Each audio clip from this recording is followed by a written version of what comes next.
of its kind in the state, offering free residential coaching to students from the Malabar region. Ms. Huma Abedin, Chief of Staff for Hillary Clinton. Mrs. Shabana Faisal, Vice Chairperson of KEF Holdings and Faisal and Shabana Foundation. Mr. Faisal Kotikulon, Chairman of KEF Holdings and Faisal and Shabana Foundation.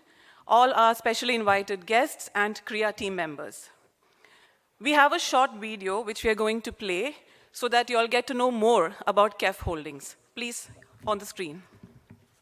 Began with metal scrap trading in 1995.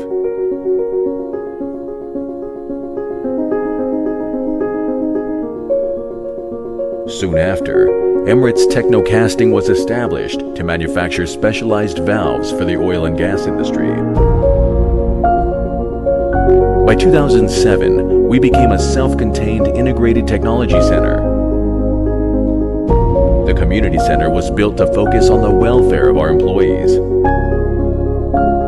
ETC was later ranked as one of the top 3 foundries in the world. Accelerating infrastructure development through automation and robotics, KEF Infra was one of the largest integrated off-site manufacturing facilities in the world. Fast-forwarded the construction of hospitals and schools to transform millions of lives. Today, we are celebrating the success of a noble Indian, of a noble family, the success of open-mindedness, of speed, of imagination, of excellence in execution. Performance leads to recognition. Recognition leads to respect, and respect leads to power. In India, we'll see many great entrepreneurs. But what's important is when young people give back to society. When young people contribute to the society, that is what a great Indian is all about. People make money, but people must put back money into the society, and that to my mind is the greatest quality which this young couple has. So ladies and gentlemen, kindly give them a big hand. KEF Holdings is guided by the Faisal and Shabana Foundation to make a difference. Interventions in education, healthcare, arts and culture, women and youth empowerment, and regenerative sustainable development have empowered communities to positively build sustainable futures.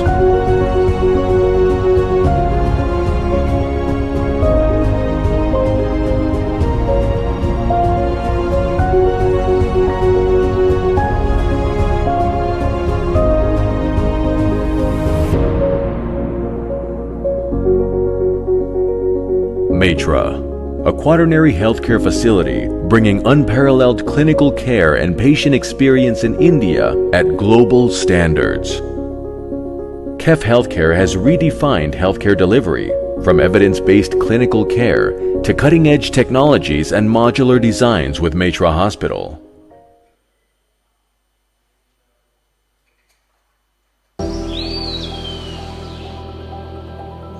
Welcome to a new way of thinking, to a new approach to well-being, happiness, and health, to a combination that can't be found anywhere else. One where mind, body, and soul work in harmony with place.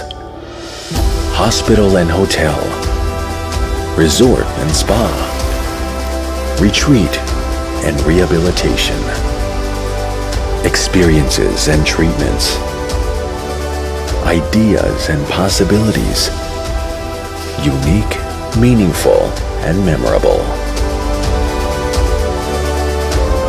Welcome to a new harmony between how you feel and where you are. And welcome to a new philosophy, clinical wellness. Welcome to Tula.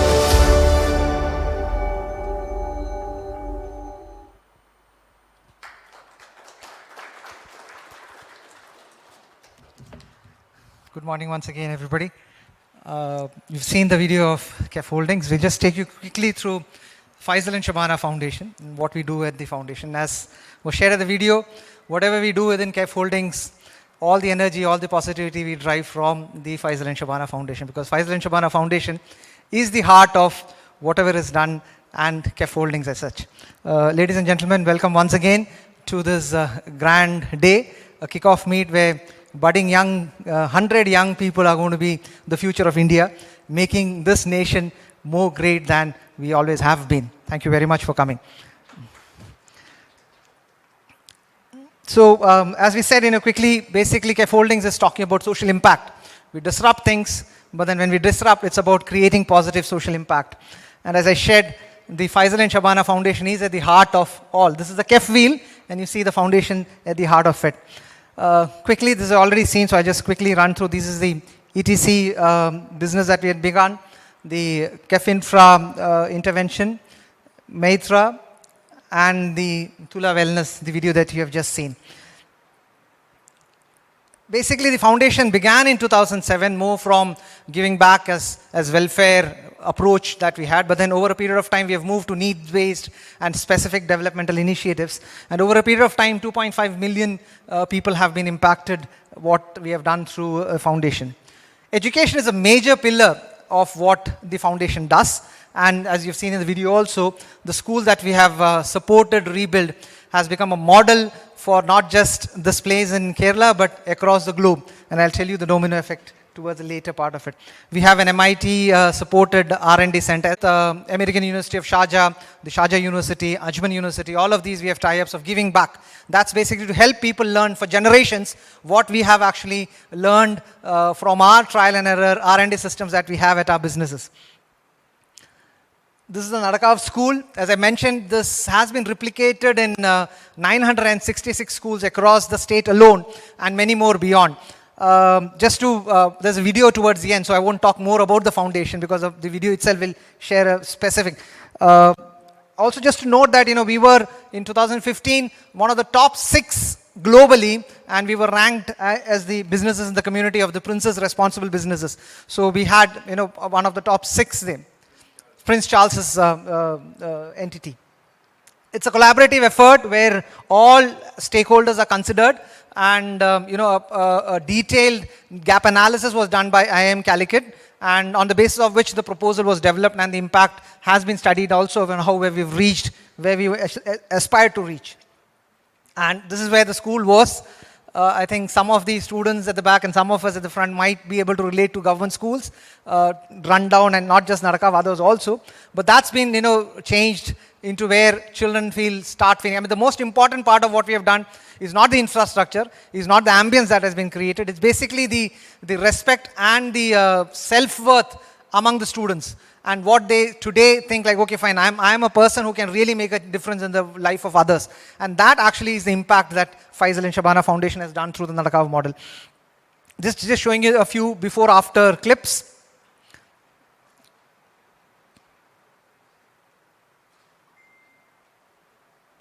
Also to share, this kitchen that we have, the industrial kitchen that we have there.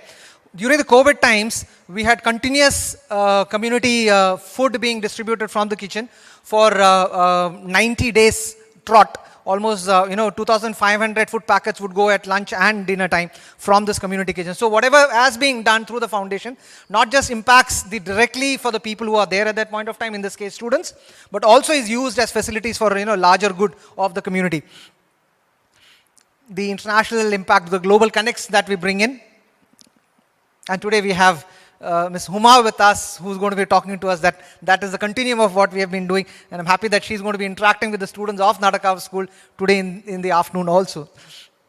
This is what I mentioned, the school. See, Nadakav model, as we know, in Malayalam, if you remember, the last government had brought in as the Podu Vidyabhyasa Samrashna Yajnam. That was actually based on the Nadakav model. And today, we have got 966 schools across Kerala which are being remodeled on this method. And it's not just here. We at the foundation have, taken it to Africa also. We have a project in Uganda, supporting 3 schools there, along with an Australian non-profit. So that's first of our interventions there, and we plan to kind of go into other countries in Africa also in 2023 and 24.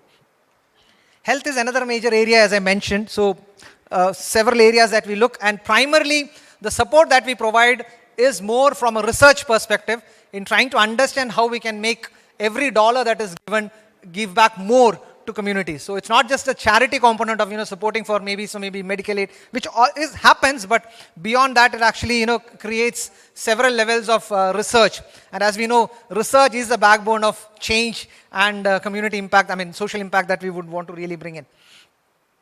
Another one very important intervention that we did in nutrition was basically providing midday meals, food day meals actually, for people coming from very humble backgrounds.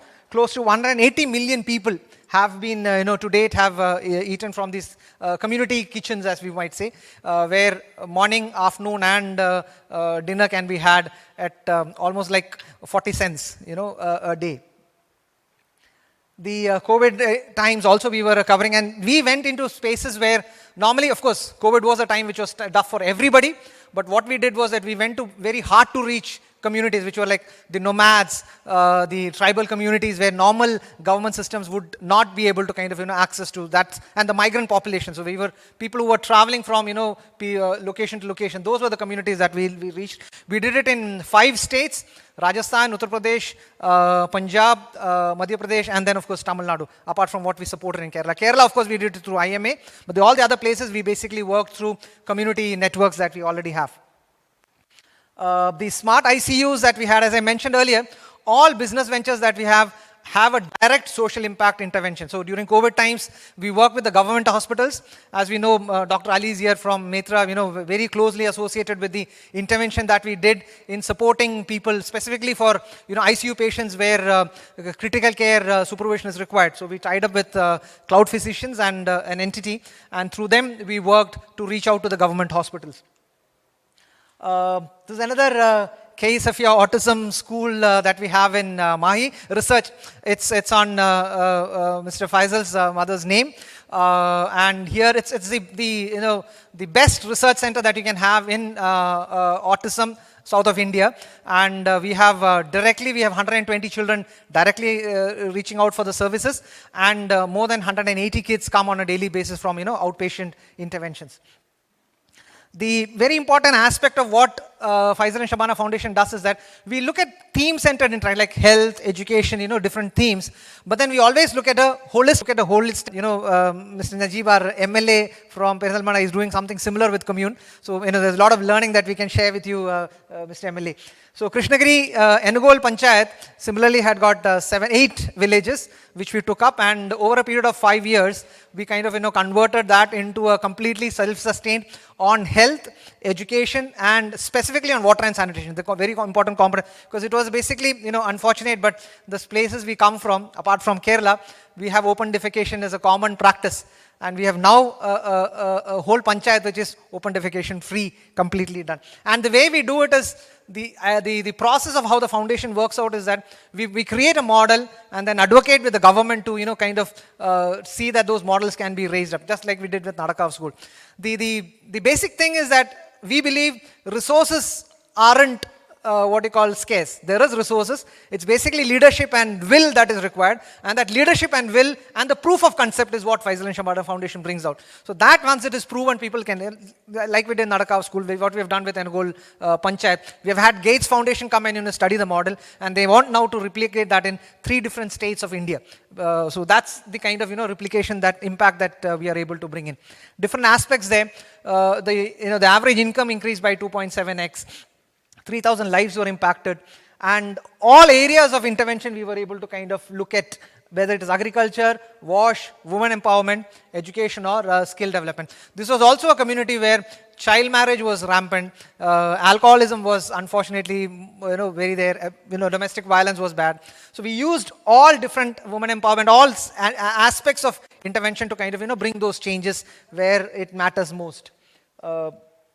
Just a couple of, because of shortage of time, I'm not going to all the details. Yeah, one important thing also just to kind of bring out here is that when the foundation intervenes, we always go for a very, very professional needs assessment done, and the gap analysis actually. So in this case, we used one of the topmost participatory role appraisal entity called Praxis.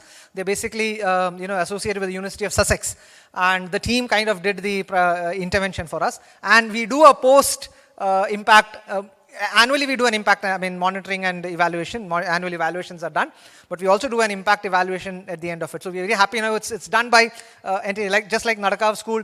IIM did the gap analysis. We had University of Strathclyde, Glasgow do the impact analysis for whether we actually reached where we wanted to we set out to reach. The art and culture is another major intervention that we do for both Mrs. Shabana and Mr. Faisal. Art is very close to their heart.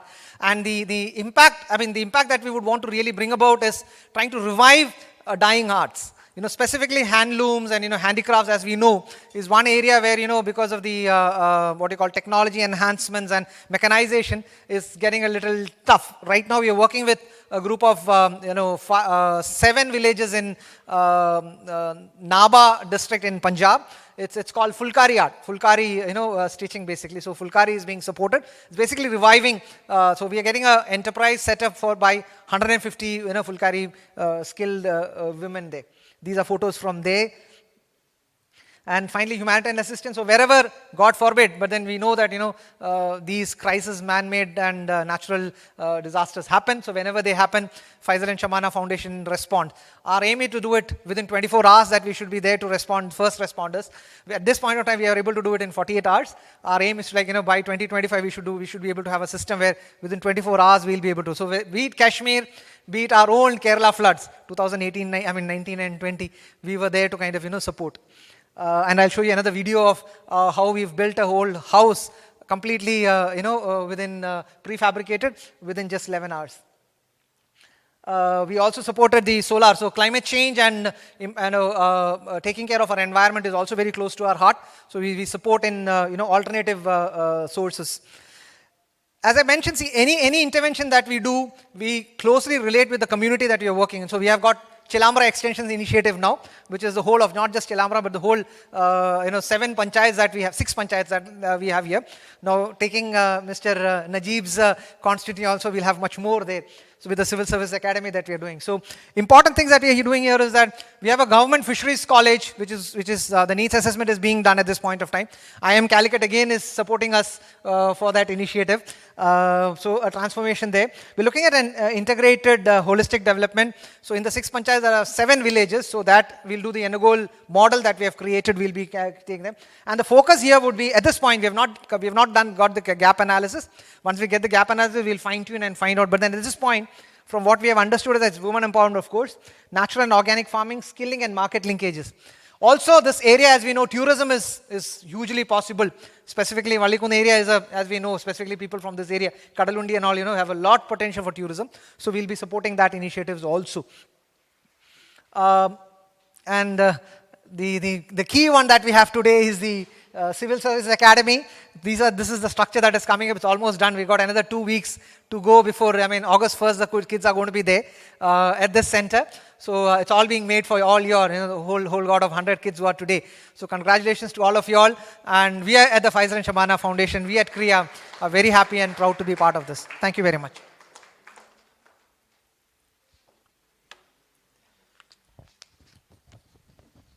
We'll be just seeing 2 videos now. One is, the first one is a quick one, they're short videos. One is on Rebuild Kerala, which is about how, technology has been used to provide quick support for people who are at need. And this is a house that we constructed in 11 hours. And the second one would be of Nadakav School. Thank you very much.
Today, 58% of children do not complete primary school and 90% do not attend college.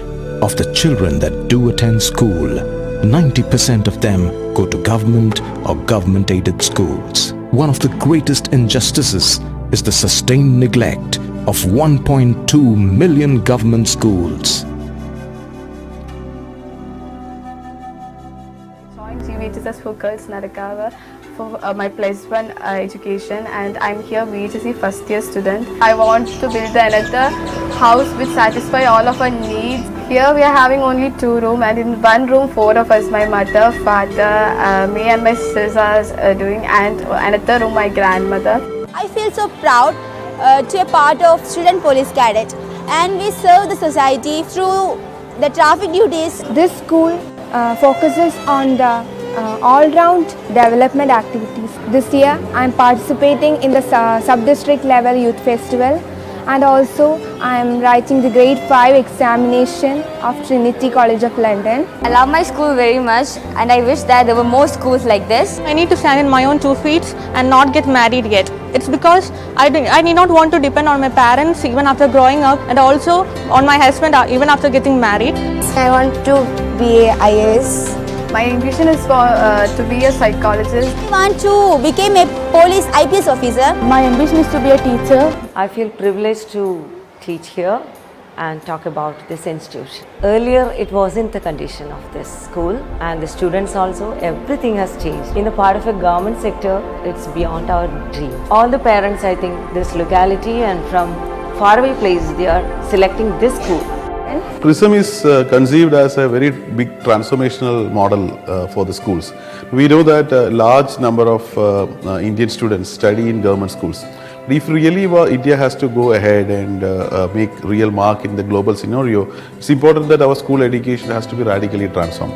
And the Narakawa school has shown that if you have the right intent and right people, we can actually make changes. And I don't think why that should not be replicated across the country. This school gives you a purpose larger than yourself. And now is the moment that this girl and all the 300 million girls say in voices loud that we are the future of India and we will build the nation.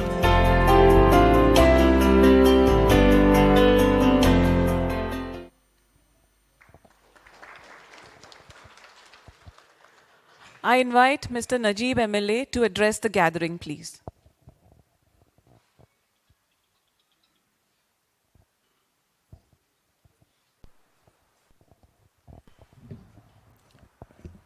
Very good morning, all of you. I'm very proud and very happy to have this moment, because it was a very my dream in my life, because it was an effort of years. I think I was molding in my mind itself. Thank God and thank you all. First of all, these guests, I have to tell some words about first Mr. P.K. Ahmed Sahib. He is the mentor of my life also. From my childhood, he was like my father. My father died in my early age, and he was a mentor in my whole life. Coincidentally, I connected with his son later on. That's what happened. I'm so happy to introduce him. And how I introduce Mr. Faisal, with what word? I think it is better to tell he is the happiest man in the world. I think it is better way to introduce him. He is working for the happiness of the whole world. He is working for the taking this whole mission to give the people. As we see in this video, we can understand that what is his mission. And these prominent personalities, and Ramin Sahib and Shreyans Kumar, he is the a great son of a legendary father, Mr. MP Virendra Kumar. He was the tower of the knowledge as far as Kerala is concerned. His speeches, his thoughts, his writings was very much inspires us till now. And this whole people, Anwar Amin Sahib, and P. Unnin Sahib, Mr. Ali Sahib, and all of them are so much connected from my childhood itself. And these students is the gems of Kerala. I am very proud of you. Because from the 4,800 students, and we have a guest, I am just introducing the last, Huma Abdin. I am not forget her name, but I am so happy because these students is getting a wonderful experience that the senior civil servant of US is going to address you. It is so very much happy and it is a brilliant occasion. Now I remember US, the great leader, Martin Luther King. In 1960s, I think, there was a great gathering there in Washington, D.C. 2 lakh people gathered there. Martin Luther King came and made a tremendous speech. It was about his dream. He told, I have a dream. He dreamt a dream that all people coming together. The white students, one day the white students will catch the hands of the black student. That was his dream. Really? It was his dream. And now I have a dream that the poorest students of our villages coming and making wonders in the world and becoming the IAS officers of these tomorrows. That is my dream. Because of education, only the tool, we can make changes. From the day of the first, after I elected, I just go to these villages just for searching that students. We have to give them education. We can change the world only through education. If you try to give a gift to a student, it is not the mobile phone. It is not the good clothes.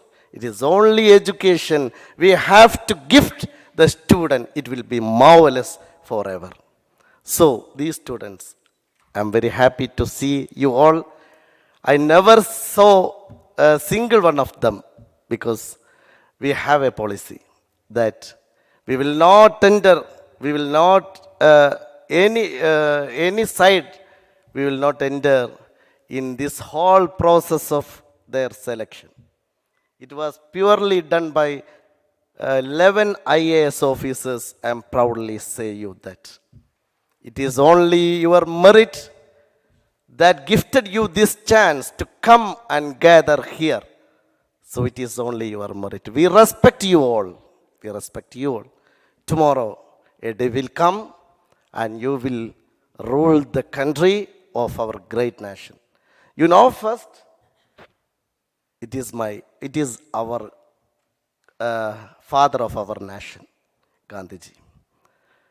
Mahatma Ji have a dream also. That is, every people's representative, every ruler should see the last person of the society. That is what our mission, unto the last. Reach unto the last. We are trying to reach unto the last. So thank you all. Thank you so much.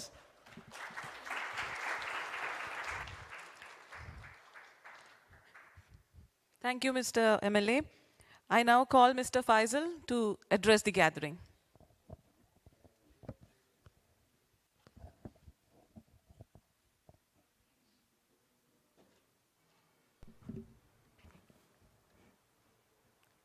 Good morning. Good morning, everybody. Very happy to stand here and address, especially in front of my parents. Huma Abdin, we became friends by coincidence when we went to Maldives 2 months ago. Such a wonderful human being, and not because she is the chief of staff of Hillary Clinton. I think everybody has positions in our lives, but what the most important thing, what I came across and recognized her as a human being. Thank you for coming.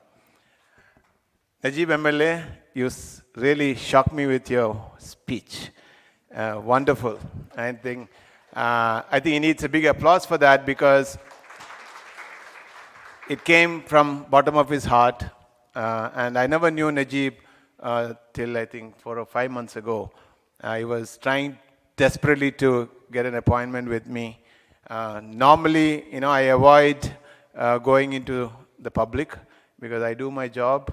But seeing his perseverance to meet me, I met him 4 months ago in this place.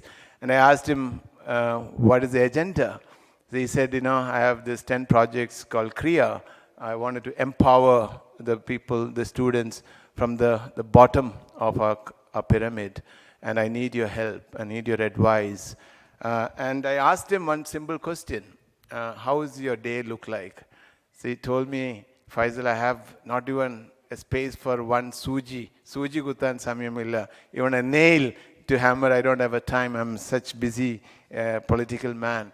So I said, I'm not interested in helping you for any of the projects, because a person without having a proper time, you cannot execute any projects.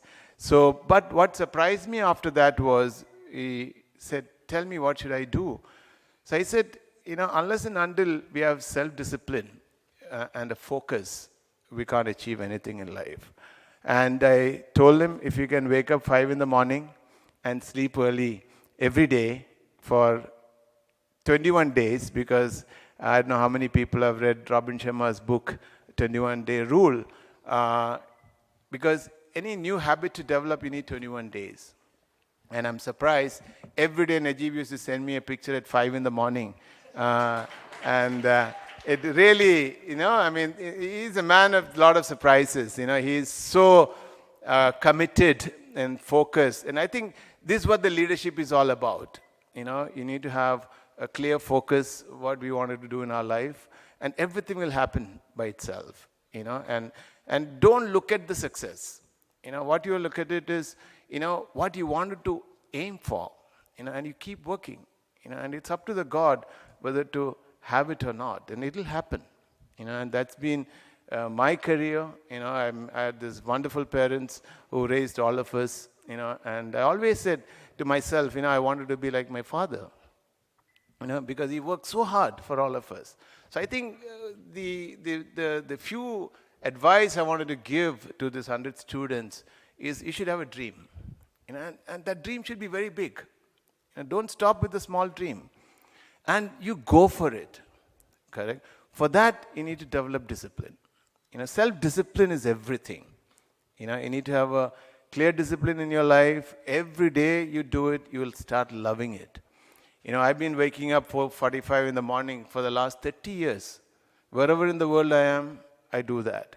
Even today morning, we're all out 6 in the morning. We ran, we do yoga together with Huma, my wife, everybody. It was so much of fun. You break that barrier. We're all sitting here with different dresses, correct? So these are the layers of what we are. That is not us. We are just acting in our daily lives just to impress somebody else, which we are not. We don't have to impress anybody. We have to impress ourselves. We need to start looking inwardly. And once you start looking inwardly, you will find happiness. And I think that's what I always tell people. You have to be happy yourself to give happiness for others. Unless and until we are happy, we cannot spread happiness. And that's why today we have a huge vacuum of leaders in the world. Everywhere. You will see leadership vacuum. And that is where what inspired me when Najeeb came for the Civil Service Academy. Because you are the future leaders of India who runs the country. And you have to be completely not partial with anything. We are all, end of the day, human beings. If we don't have a name when we are born, how will you differentiate we as Hindu, Muslim, Christian? No. So we are actually living in a fool's paradise. So we should not have any discrimination, and that's the beauty of our great country. One of the best democracy and the best constitution written ever. And that is what we need to protect it. Now we need to respect everybody. We need to take care of everybody. We need to start giving. More you give, more you get. Money is not the benchmark. It should not be the benchmark. But unfortunately, that has become the benchmark now. And that is where, when I started my career, I never looked at making money. I said, what is the purpose I wanted to be in life? What I wanted to achieve in life? To be satisfied for myself first, then to satisfy others. And things will happen. And I've been very grateful to God. I've been blessed. And when me and my wife, created such a wonderful business, we sold the business to Tyco. We got a lot of wealth, but didn't change us. Still, we were waking up at 4:30. We always wake up together. We walk together. We have coffee together. Because the family is everything. What you get from the family is what you give to the society. If you don't have the time to spend with your wife and children, it's not worth the life what you are leading. So this is very important lessons, because I'm addressing 100 future leaders. So you all have to have these basics first. Unfortunately, our education system is completely skewed. I mean, none of the basics are taught in the schools anymore. What we are teaching is advanced sciences, advanced mathematics. But more than that is life itself. Me and Shabana was spending 1 week in an academy called Vedanta Academy near Lonavala. That's the only academy in the world started by Swami Parthasarathi, who teaches about life. School of life it is. And we were amazed. The amazing thing was, we were staying like in a hostel, no air conditioning. And every day we were serving people there. The more you serve the people, you find the meaningful of life. With this, I wanted to welcome all of you, and I'm so glad Huma has come. And she's going to address all of you. I mean, you are so lucky to have Huma, who's reached the highest level. At the age of 19, she got into the White House as an intern. And from there, she became the topmost civil servant in the world. And see how God connected us. We never met. And when I told about the project, he said, Faisal, I would like to come and address. First I thought, oh my God, is she serious? She said, no, I want to come. And this is the power of energy, we call it. And we are all connected with the force of energy. With this, I have not dragged too much. I want to thank all of you. And I think after the Huma's presentation, before we close it, I'll talk about this project, how this is going to make Northern Kerala or Kerala in the world map. And that's the next mission. With this, thank you very much. All the best. Thank you, Mr. Faisal. We have with us Ms. Huma Abedin, who currently serves as Hillary Clinton's Chief of Staff. Huma has spent her entire career in public service and national politics, beginning her career as an intern in First Lady Hillary Clinton's office in 1996. She is the New York Times best-selling author of Both and A Life in Many Worlds. Over to you, Huma.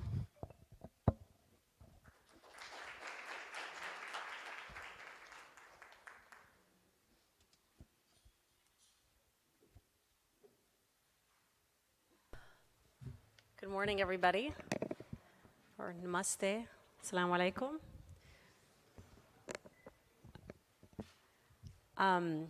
So everywhere I have gone in the last 8 months, traveling and talking about my book, I've gone for one reason. It's, I'm speaking to university students, or I'm going to a hospital, or I'm, going to a political event. This is the first time that I think there was a higher power that intervened to bring me to this space and to be in community with all of you today. And I'm feeling a lot of emotions, so I want to share that with you at the beginning. First, I want to thank my hosts. Shabana and Faisal. He is 100% right. We met by chance in the Maldives. We were working. I know every time you say to somebody you're going to the Maldives, everyone thinks it's a vacation, but I was there to talk about my book, and we made this connection. And I did say I wanted to come and talk primarily to the students, but I'm also so honored that Faisal's parents are here as well, because my story is so connected to this place.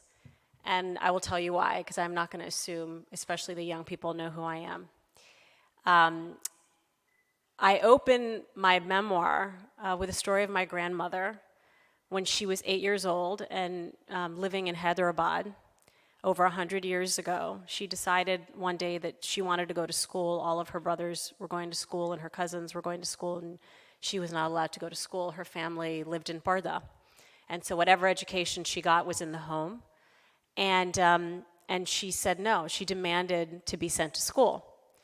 And so finally, her mother had agreed right away, and she finally cut a deal with her father that she would be allowed to be educated at the one girls' school in town, but with one condition, that she not be allowed to leave from the front of the house. She had to go from the back of the house in an ox cart, in a covered ox cart, so that people wouldn't see a girl leaving the house every day. And she did. She went to school. She was the first person, it's my great-grandmother actually, completed her education, raised her daughter who went to university, and then raised 5 daughters, including my mother, all of whom their lowest education is having a PhD.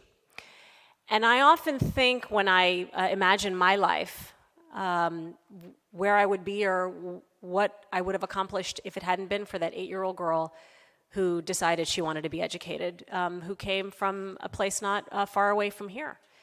And so my father and mother both come from that, maybe that generation, Indian generation, where education really was a religion in a way. They were both Fulbright scholars. My father got on a ship and went to the United States, the University of Pennsylvania, to get his PhD. My mother flew. She likes to make the difference. She flew and my dad took a ship, whatever. And they met at the University of Pennsylvania, full scholarships. And they fell in love, got married, and they moved to Kalamazoo, Michigan. And that's where I was born. And when I was 2, my father was diagnosed with renal failure.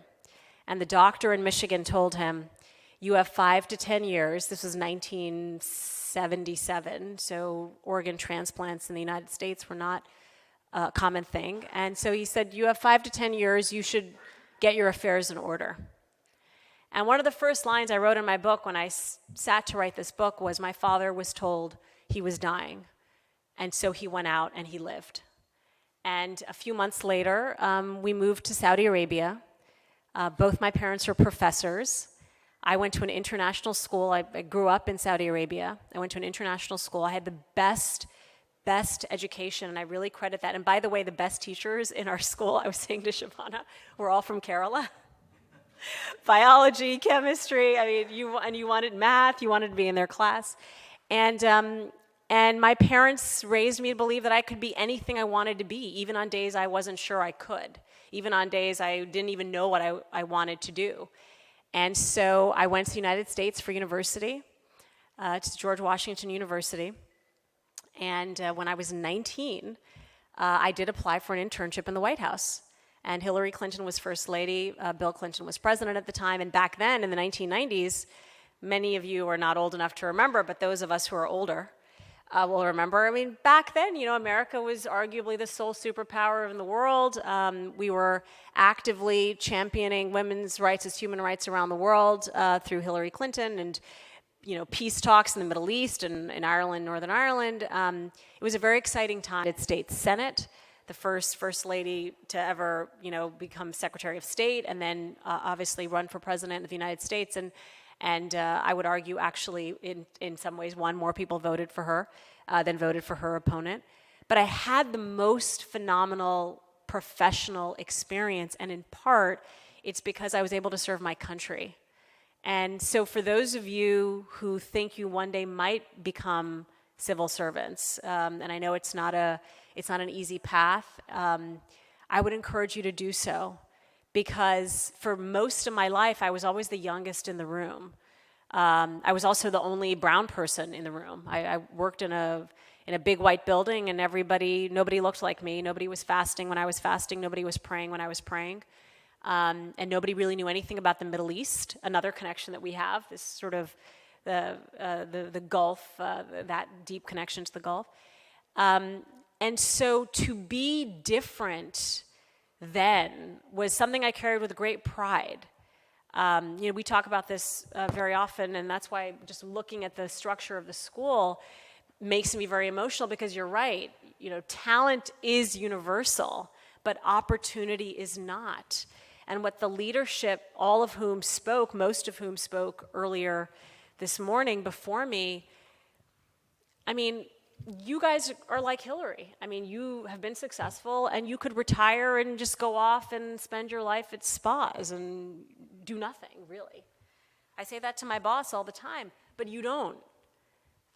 You choose to give back, which in a way is harder, but it's service that means something here. And that's one of the reasons I'm here too, is that whatever, now that I've written the book, and I've traveled, I've been to over 120 countries, traveled everywhere. I can't think of a person I want to meet that I haven't met. And I have had such a rewarding, fulfilling life. My father always told me, and making the connection to Tula, that a good life is a balanced life. But I didn't follow that advice. I walked into the White House in 1996, and all I did was work. I worked and I worked and I worked and I worked, and I did nothing else. And so if I could go back, and it's the one thing I would say to all the young people, do find balance. Family is so important. And so as I travel the world and people have read my book and respond to some story, making a connection, whether it's about family, whether it's the importance of having mentors, whether it's, a mentor of the same gender or another, just somebody who you can go and talk to who might actually see something you don't see in yourself. It's really helpful to have that person in your life. And I've had that in Hillary. I've had it in Anna Wintour, and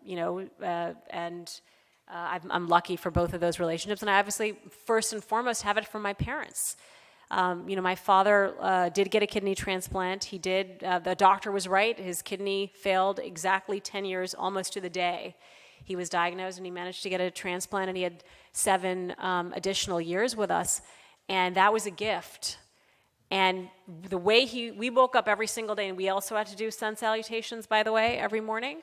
And my father was a big follower of homeopathic and alternative medicine. So every morning we'd wake up and we all had to have 5 almonds and a teaspoon of honey and homeopathic pills every day, because it was all about how to live a healthier, more natural, organic lifestyle back in the 80s when people weren't doing that. And so all of those reasons are why, to me, it means so much to be here, to be part of what is happening here, both in terms of education, in terms of your, potential public service, because you are inheriting the world. The leadership in this country India is powerful, large democracy. You're not going anywhere. If anything, you're here to show other parts of the world what leadership can be, and that's why it's ever more important, because you guys are the future leaders. And so with that, I just want to thank you for listening to me. I'd love actually to hear from people and take some questions. But the final thing I'll say, because I never got on stage before 8 months ago. I was terrified of public speaking. Hate it. Very private. I like being back where, in the hallway. But it's the one piece of advice I give everybody now, which is consider doing the thing that scares you the most, because it's probably worth it. And I did the thing that scares me the most. I wrote my story, and now I make speeches about it. And I find that I'm pretty good at it, and I really enjoy it. And I never knew I could until I tried. So always try. And thank you. We have an open Q&A session with Huma, so please feel free to ask your questions to her. Anybody? Yes.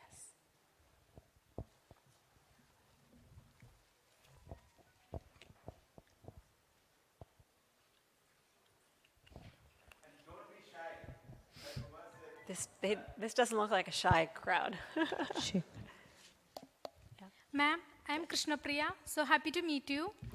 My question is there any difference between Indian and American political scenario? And could you please share your views on current Indian democracy and your suggestions too? You know, my book is called Both And. And people always ask me, why is your book called Both And? And it is because it is how I was raised, which is you should never be scared. And I've learned this from my parents, particularly my father. And my father, as I said, was an academic, and he often would go into conversations and have pretty provocative conversations with people who didn't agree with him or people who didn't believe in the same values or faith system as him.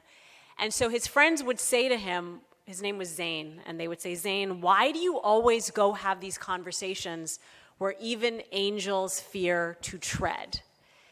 And my father, who had a very, strong sense of belief in his values, said, I will never understand the other unless I try to be in that space and place with them.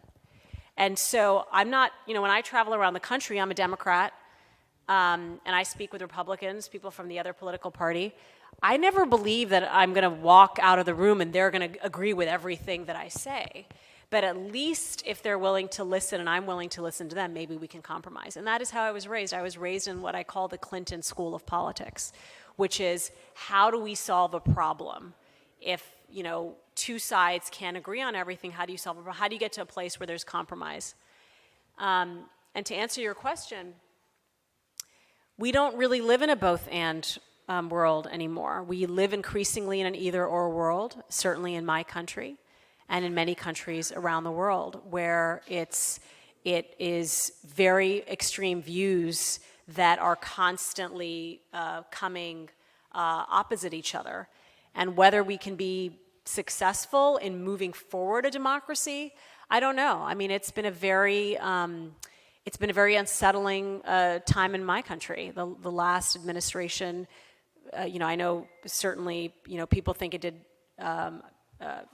some good things, but it was not, in my opinion, the best administration for our country. And the ramifications, in my opinion, of Hillary losing has been manyfold. I do think she was and is the most qualified American who ever ran for president, man or woman.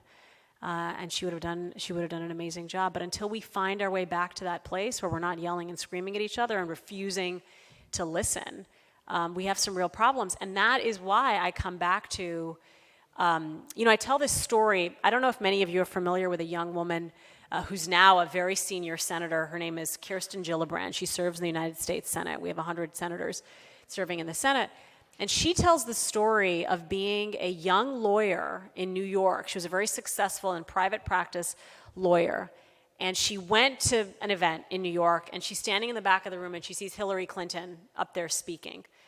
And Hillary basically said to the room, if there's something that you are unhappy about, that your government's doing, or the city, or the trash isn't getting picked up, whatever it is, you can either complain or you can do something about it. But I would encourage you to do something about it. And this young woman said, I have this cushy job, I'm this successful lawyer, but I have lots of problems with what my local government is doing, and decided to run for Congress. And now she has Hillary's seat. She is the United States Senator representing New York. And so a lot of the conversation we have, at least I have in my country, is if you're going to sit and complain, maybe think about doing something. And you're in the position to do it. And with the opportunities being given to you, you really this is officially now on you guys, because you're inheriting this world. We're leaving it to you, and I don't know if we're leaving it to you in a better place than we found it, but by God, I'm gonna try to do whatever I can to help see that happen.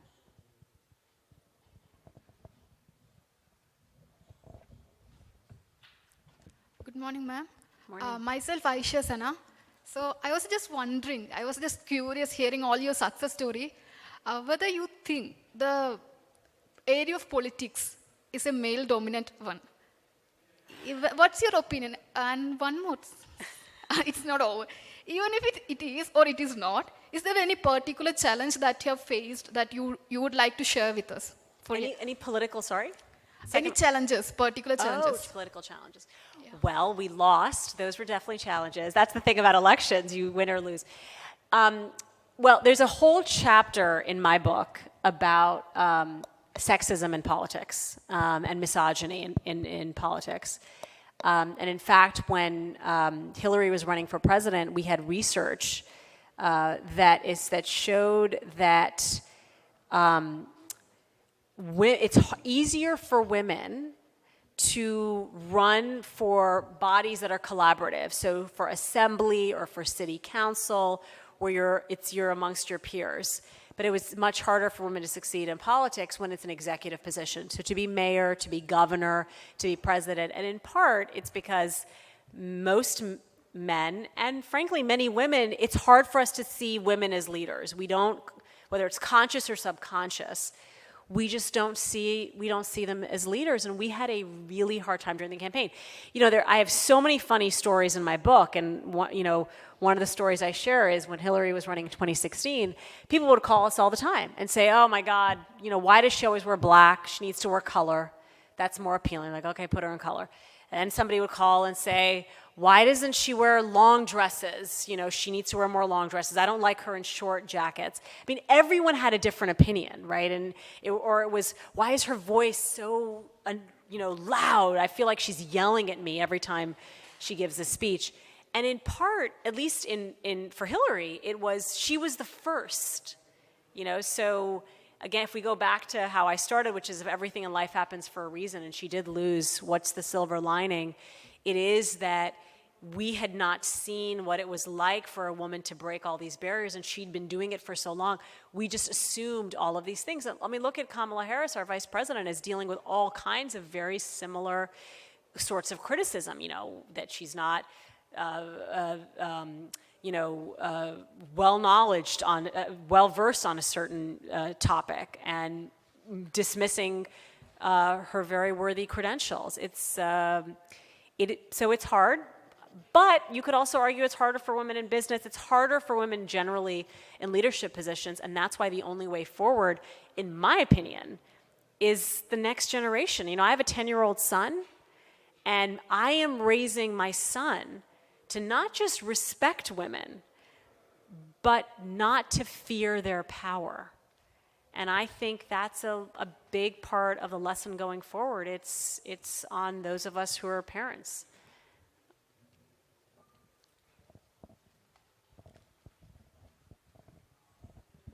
Hi, ma'am.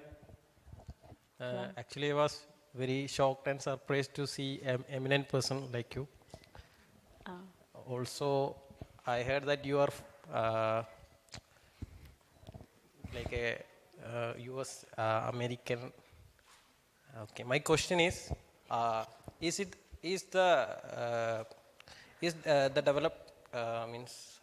is hunger? We know the hunger issue is all around the world. So, what is your opinion? Is it the moral responsibility of a developed country to eradicate hunger issues around the world? It's one of the things I feel that I've learned actually from Faisal and Shabana, which is they look at the core issue and then figure out how do you solve that problem? How do you build around it? So it's not it's overwhelming. It's finding a targeted place where you can have impact. Because, I think you make a very important point, and you say this all the time, that the resources are there. It's figuring out how to use them. I mean, how many times do we hear about a new billionaire here and a new billionaire there. There are resources. People have resources. It's targeting those resources. Yeah, the fact that we have hunger in America is shocking, and we do. It's not just a problem in the developing world. This is a global problem, and I know there are many foundations and organizations that are working towards eradicating it, but there's no kind of global, I mean, what would be amazing if there was like a global hunger ambassador. But it's not a problem for a specific part of the world or a country. It's a worldwide problem, and one that is shocking to me. Good afternoon, ma'am. I'm Gada Abdul Kabir. Ma'am, you being born to South Asian parents and being a prominent figure in the West, I consider it my question being most apt to you, because I think I'll get a more liberal answer. My question is, every time after recession, we experience a power shift, and after this particular recession, and we have seen Bolsonaro and Italian PM have handed in their resignations, both NATO members. Can we expect a similar power change after this recession, and which country can we expect it to take over or come to the forefront, or a grouping as in terms, if yes, ma'am? You know, I think that COVID has certainly, and the impact of the virus in the last 2 years has affected us globally in a way that I don't think anyone necessarily anticipated. Although it's funny, when we were in the Maldives, there was an Oxford historian, Peter Frankopan, who actually, it was a little eerie, the last festival he was at in 2019, he had said, we are due for a pandemic, and 6 months later, we had COVID. And look, we're still, in America, we're still dealing with the aftermath, and still living, frankly, with COVID and that impact, and then and then the war in Ukraine and the impact the global impact that has had. I mean, everything from we already had issues related to supply chain delays and people not being able to engage in the world and not knowing the anxiety, the mental health challenges. I mean, every sector of society was affected in some way. I would still argue, because you specifically asked about administration change. In my country, we have an election coming up in November. It's the midterm elections. Normally, historically in our country, that is a bad election year for any sitting president. So yes, my party, the Democrats who are in power now, Joe Biden, we're worried about how we're going to do in November, and the rising prices in groceries and gas in particular. So when I wander around America just talking to regular people, even though this administration has done so much for them, the tax relief, the infrastructure bill at the beginning, uniting the Western world in support of Ukraine. Joe Biden has done some amazing things. But at the end of the day, as somebody who's been in politics for a really long time, when you go in to actually vote, I don't think you sit there and say, okay, this guy is going to do this and this woman's going to do this. No, you vote based on how you feel. So if you're going in and saying, all I know is this, I had a job, I don't have one anymore. I used to go to the grocery store and my groceries cost me $40 and now it costs me $80. And I can barely afford gas. Yeah, that's something to worry about. And in the end, it's all about each individual person. And so collectively as a society, how our community is going to react, I don't know. But I do, I do think that the United States, I'm obviously supporting this administration. I think they're going to we will play a leadership role on the world stage for a long time to come. And it's a very uncertain time in many places, as you said. Hello, ma'am. Yes. Thank you for coming here. We are very glad to have you here. Thank you. My friend Junior here, we just watched your talk with Mr. Trevor Noah just now. Oh, great. Yeah. That was a good one. So you were mentioning the how challenging it was for you as an Asian descendant and also a Muslim woman. Yep. So I was wondering, could you recollect any moment or incident that made you think, oh, this is all worth it, or I have made this place a better space for women or minority in general in political or executive or bureaucratic spheres? I think it is all the experiences I had in politics, being the different person, has been worth it, and it is one of the reasons why when I'm in America, I always tell young people of color, minorities, to run for office. One of the advantages I had that all college, university students I speak to in America now don't have, I came to America in a pre-9/11 world for university. So I came in 1993, and back then there was a curiosity, about the Middle East, about being Indian, about my faith. So what is this? What is this thing that you do where you don't eat? Can you explain that to us? It was seen. Now, were there stereotypes? Absolutely. I remember Aladdin had come out the year before, the Disney movie, and so I'd go places and people would, not realizing they were being offensive, and say, well, are you Princess Jasmine? Do you have a flying carpet back in Saudi Arabia? I did get those things, but it didn't bother me. I was actually quite proud to share how different I was, and we'd come, and remember, the Clintons loved India. They love India, so we came to India a lot when they were in the White House and post White House. What changed since then? Obviously, post 9/11, it got harder, but in 2012, there were some extreme right-wing Republican members of Congress who basically made up stories about my family. Because what they needed was to create the other, somebody, who is she? What is this mysterious, background, this brown woman who's in the highest levels of government? And I was accused, because and hopefully some of you will read my book, I was basically accused of being a traitor to my country, that I was not loyal to America, that because I was Indian and Pakistani and Saudi connection and Muslim and all of these things, that I was a traitor. And it was terrible. I had death threats, and it was a very, very difficult time. And I was also, I think people here would understand, it was also horrible for my family. I come from a part of the world where your name and reputation mean a lot. They mean everything to a lot of people. So that was hard, and I had two options. I could stay in my house and just cry, or I could be out in the world and actually show them who we are as a community of people. And that's what I did. And it's one of the reasons I wrote the book, and I think it's one of the reasons the book has broken through. And normally book tours in America, you are on the road for 6 weeks. This is 8 months for me now, because there is a curiosity about trying to understand, my background, the part of the world that I'm from, and the only way to disarm people's minds about the other is to not make us the other.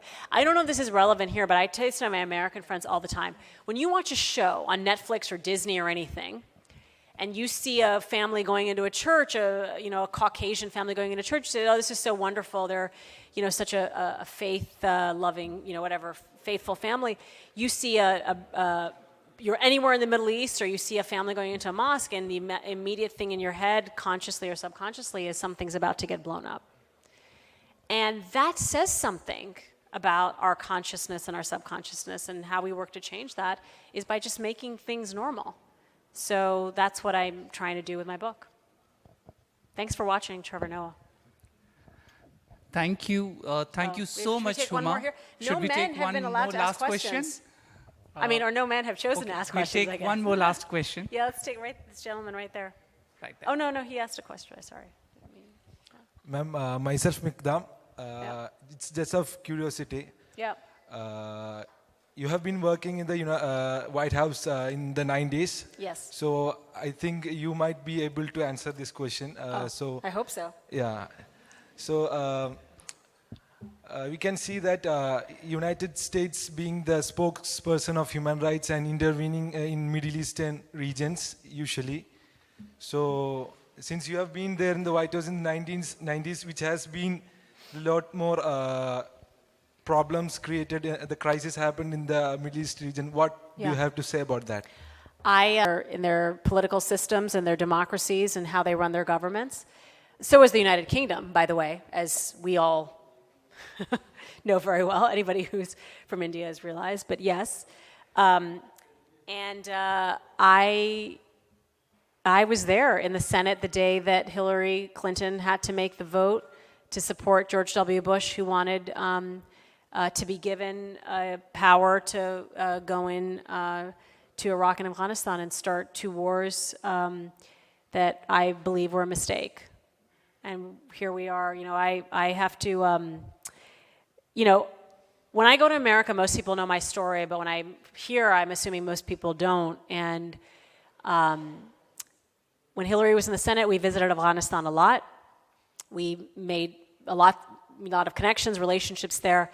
So when the U.S. was pulling out last August, I would literally wake up in the morning in America, in New York, and I would have messages on WhatsApp from our Afghan friends and Afghan women leaders who we knew, and they would say, "Are you really going to leave my children?" with pictures of their children, "Are you going to leave my children here to die?" Those are not hard messages or easy messages to process. Those are really hard. But again, all of this comes back to you, because these decisions are made by our leaders, and they have global historic consequences. And certainly the war, look, and I know we have to wrap up. I was living in Saudi Arabia during Operation Desert Storm. I had a very different perspective. I went to school, and every day we had the sirens because, Saddam, for those of you who don't remember, Saddam Hussein had invaded Kuwait. And the United States came in and united, King Fahd at the time, and there was a multilateral effort to repulse Saddam, which did happen. And that was, again, for somebody living in Saudi Arabia, this is okay, great.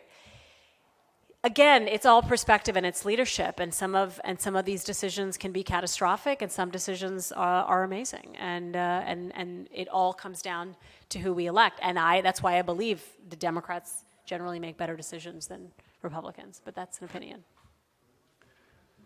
Thank you so much, Thanks for that question. That's a great last question. For addressing. Was that the last question? Well, oh no, are we doing more? I think that was the last question. Okay. So, we should have factored in the time, considering that we are addressing aspiring civil servants, and that this should have been the largest part of the program. But due to paucity of the time, we would like to close it now. And maybe we will have the session, and we'll request Huma if we can send your questions to her, and then she can answer them electronically later. So maybe you can write to us, tell us your questions, and then we'll deal with them. So thank you so much, Huma. Thank you. I would like to take this opportunity to thank Ms. Huma Abedin,